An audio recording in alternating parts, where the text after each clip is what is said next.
Morning. बच्चों, आज हम लोग पाइथागोरस प्रमेय के विषय में जानकारी प्राप्त करेंगे। इस प्रमेय का उपयोग गणित में बहुत ज़्यादा होता है, जिसमें ज्यामिति, वृत्त, चतुर्भुज, ऊंचाई, दूरी आदि पाठ सम्मिलित होते हैं। पाइथागोरस थ्योरम किसी समकोण त्रिभुज में, त्रिभुज कैसा होना चाहिए? समकोण। किसी समकोण त्रिभुज में कर्ण पर बना वर्ग शेष दो भुजाओं पर बने वर्गों के योग के बराबर होता है। देखिए, एक समकोण त्रिभुज ले लेते हैं।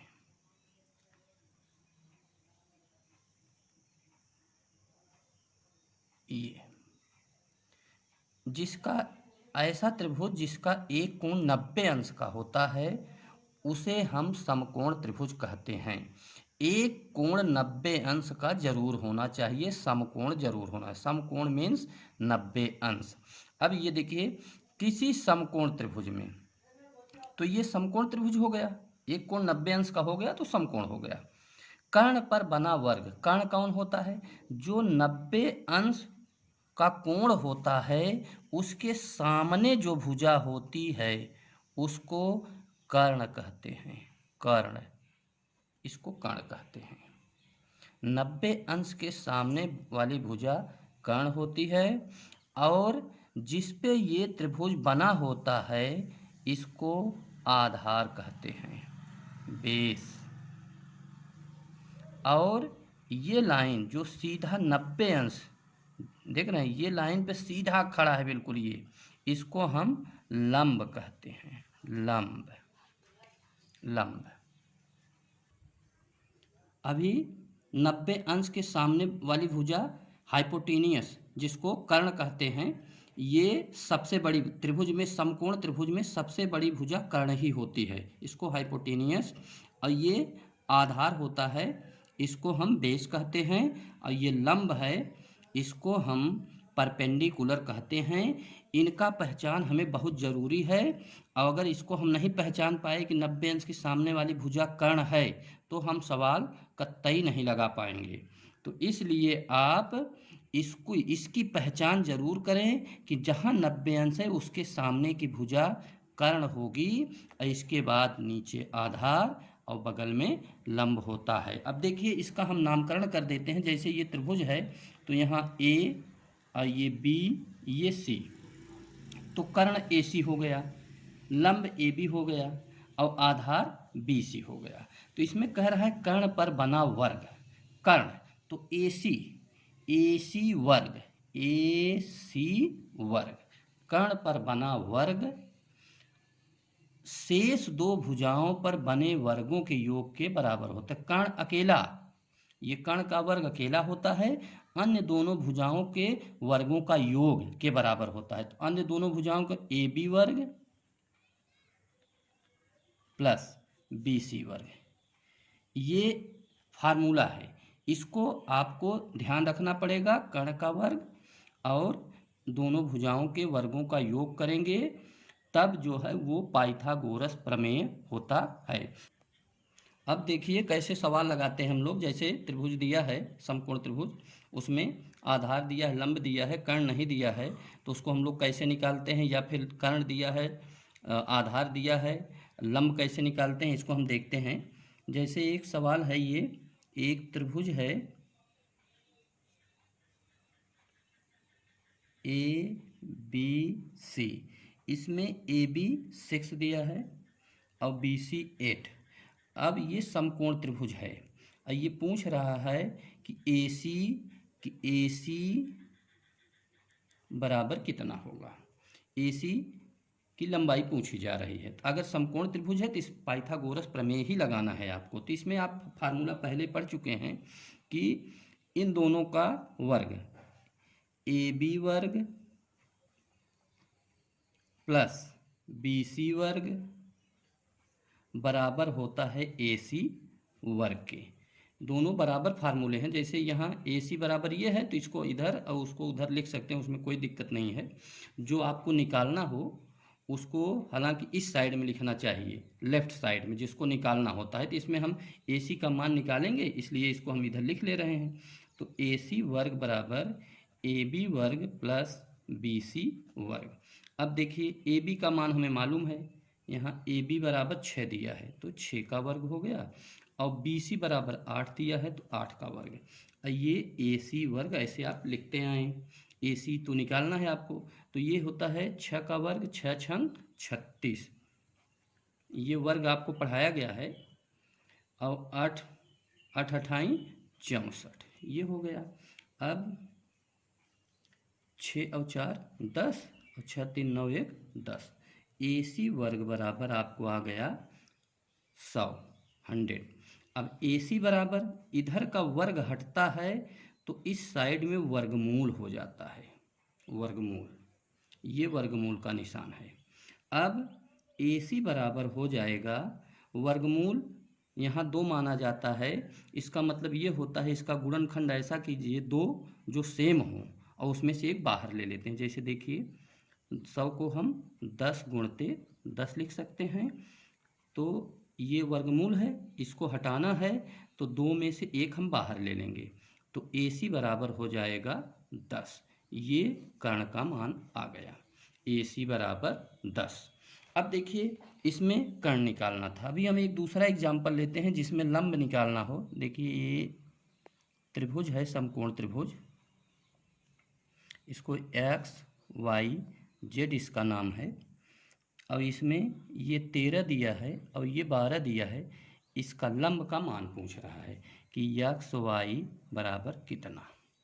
तो आप कर्ण का वर्ग बराबर होता है इन दोनों के वर्गों के योगफल के। तो अब देखिए इसको, तो ये मालूम नहीं है तो इसको आप लिखिए X Y का वर्ग धन, दूसरा है YZ का वर्ग, YZ का वर्ग बराबर होगा XZ का वर्ग।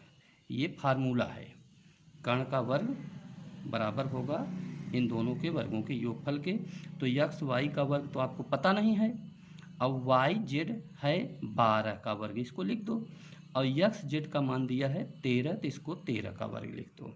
तो ये देखिए X Y का वर्ग धन 12 का वर्ग, तो 12 गुणते 12 करेंगे, वर्ग का मतलब उसी संख्या को उसी संख्या में गुणा, तो 12 बरहम में 144। और 13 का वर्ग 13 तिरहम में 169 होता है। ये वर्ग से संबंधित वीडियो आपको पहले भेजी जा चुकी है, उसको आप अच्छे ढंग से देख लेंगे और 20 तक कम से कम वर्ग याद रखेंगे। अब देखिए X Y का वर्ग बराबर करेंगे।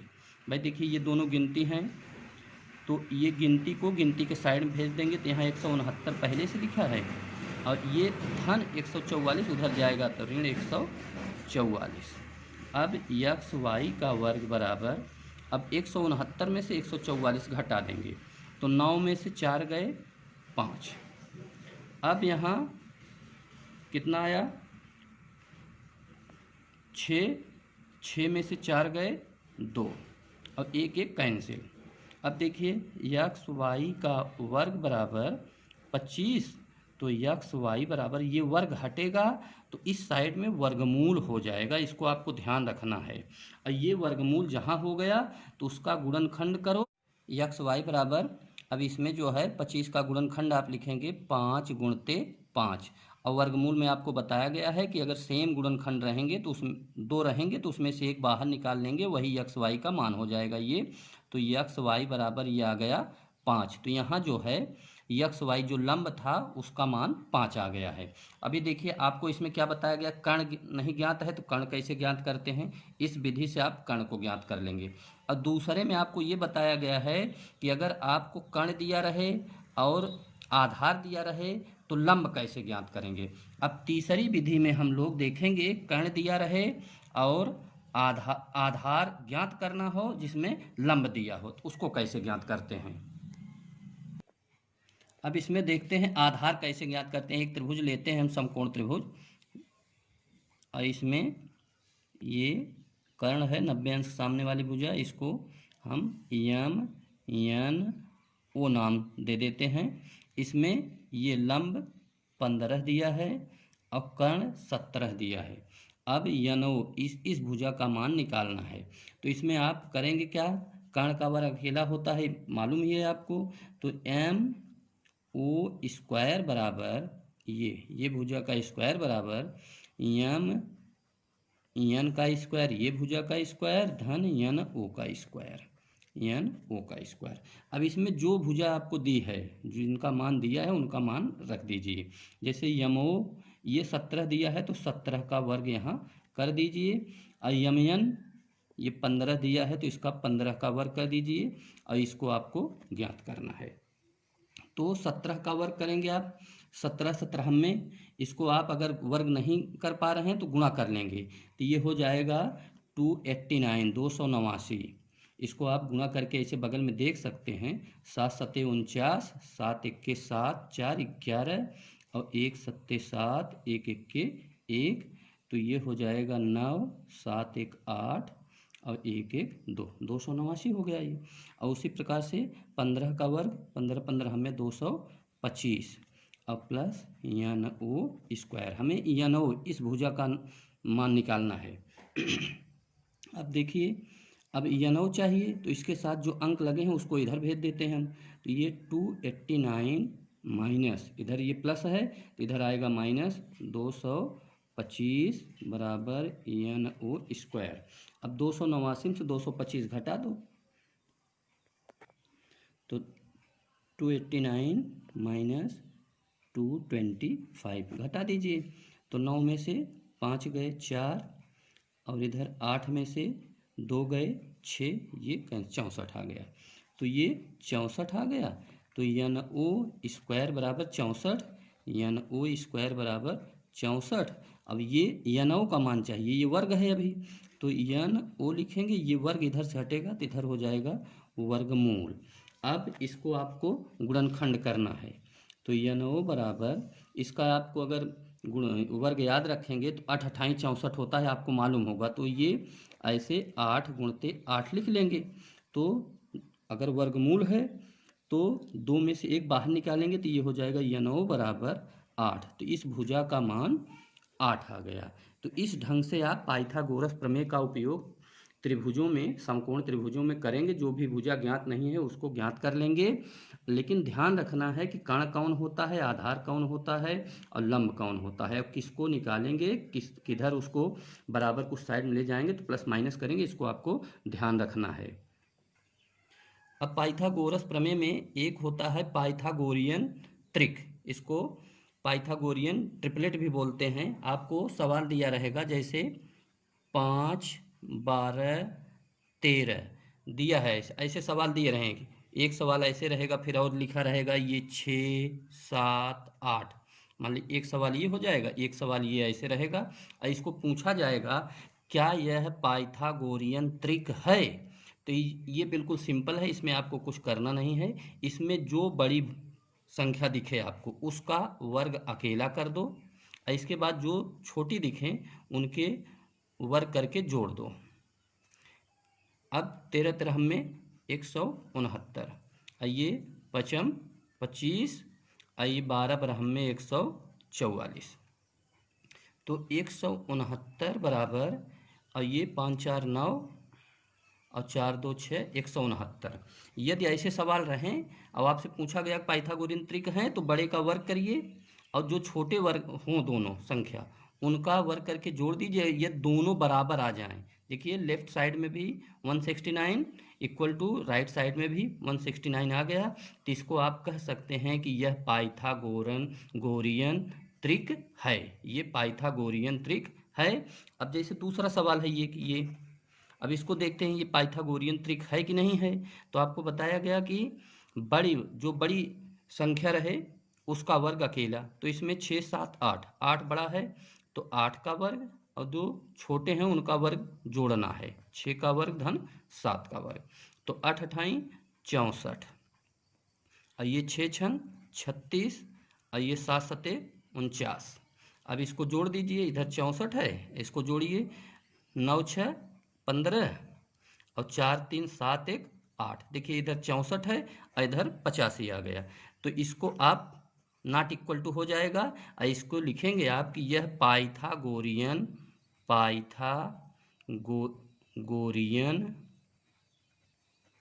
त्रिक नहीं है, त्रिक नहीं है।